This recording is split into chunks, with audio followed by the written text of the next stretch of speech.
Hello guys, দেখো আজকে তোমাদের সাথে আমি মিক্সড ফ্রায়েড রাইসের রেসিপি শেয়ার করছি। কর্ন ফ্রায়েড রাইস বলো, চিকেন ফ্রায়েড রাইস বলো আর মিক্সড ফ্রায়েড রাইস সব দিয়ে আমি এক ধরনের ফ্রায়েড রাইস বানাচ্ছি। দেখো তোমরা সব রকম করে খেতে পারবে এটা। তো আমি এখন চালটাকে ভালো করে ধুয়ে নিয়েছি, আর ওর মধ্যে দেখো দুটো লবঙ্গ, এলাচ, দালচিনি সব দিয়ে দিলাম। আর ভাতটা বানিয়ে নেবো। আর এই যে দুটো এলাচটাও দিয়ে দেবো।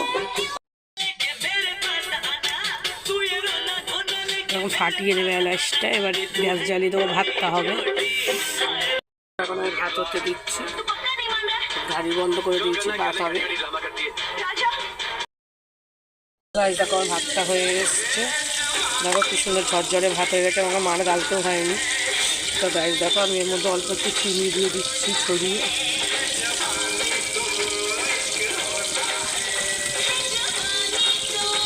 তোমাদের আন্দাজ মতো তোমরা একটু চিনি দিয়ে দেবে। এবার গাইস আমি যেটা ভেজে রেখেছিলাম চিকেনের ওটা দিয়ে দেবো এর মধ্যে।